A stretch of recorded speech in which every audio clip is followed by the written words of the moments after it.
Naam, assalamu alaikum wa rahmatullahi wa barakatuh.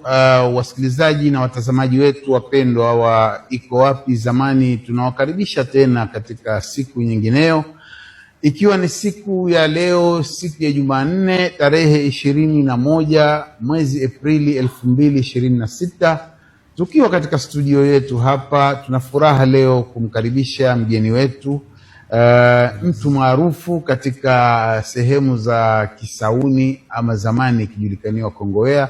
Alikuwa ni mchezaji wa timu ikijulikana Kongowea Football Club.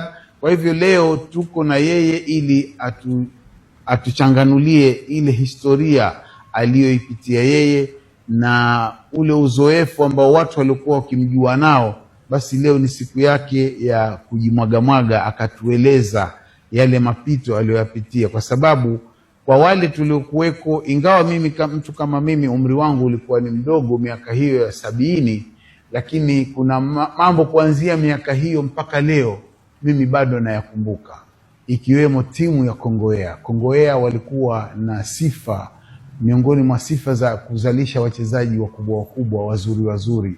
Ukisikia mechi ya Kongowea wewe hutaki kuikosa. Tumebahatika leo kumpata Captain Aziz ambaye alikuwa ni katika squad ile ya Kongowea ya miaka hiyo.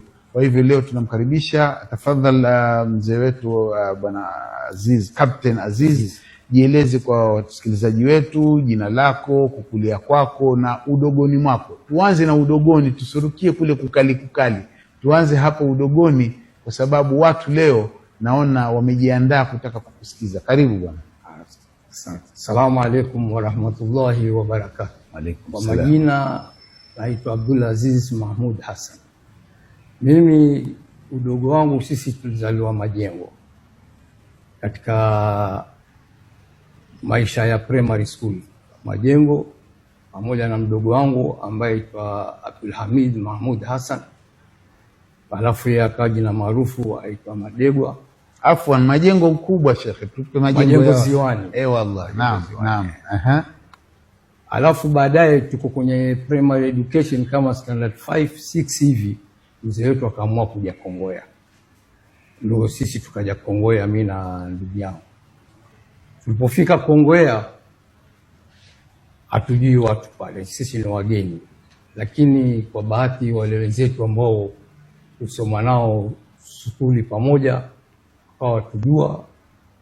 Tulipoingia mtaa wa Kongowea wakaanza kuambia watu, hawa ndugu wawili hawa ni wachezaji mpira bwana. Wachezaji mpira. Lakini sasa mimi na ndugu yangu hatukufanya haraka. Tukawa tutulia mtaani, mgeni, hatujui watu, tulia nyumbani. Ndio watu wakaanza kutufuta polepole. Kwa kuna uwanja ambao sahihi ndio ule Joe amejenga stadium pale. Walikuwa kuna uwanja waitwa Minazini. Hapo ndo tuenda paka hapo, tucheza mpira kidogo, turudi zetu nyumbani. Mimi na brother. Ikenda kumbe kule juu Maweni kuna kiwanja cha Kongowea Primary School. Na hapo pako kuna timu yaitwa Darlington. Sasa sisi hatujui, ndio jamaa kaanza kutuambia kuna timu kule yaitwa Darlington bwana, twendeni bwana. Kwa tuvutwa polepole, tuingia mtaani sasa. Ndio tena paka kule kwenye uwanja wa Kongowea tuangalia Darlington wacheza mazoezi yao, sikawaangalia. Alafu tukapata nafasi sasa wenzetu wengine kama wachezaji kama 7 hivi ambao tukaanza kuinukia. Mmoja anaweza mtaja ni huyu Mwinda, goalkeeper, alafu mwingine Abdalla Nyambu, alafu mwingine Salimu Ambasege na wengineo. Sasa wale Darlington walipotuona si twenda pale kwenye mazoezi yao, wakaanza kuhamasisha join pale. Tukajoin wakicheza mechi, sisi twenda tuangalia, tunaonoka pale, si bado hatuchezi, twenda tuangalia.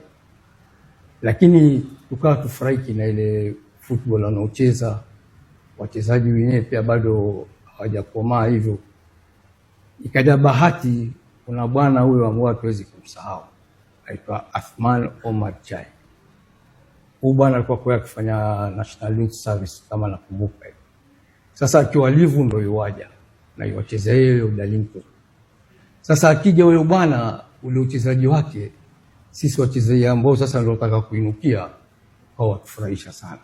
Katika wachezaji wale wote ambao walikuwa wanacheza, ngoma yake ikawa safi kabisa, mpaka sisi tukawa tunamwadmire.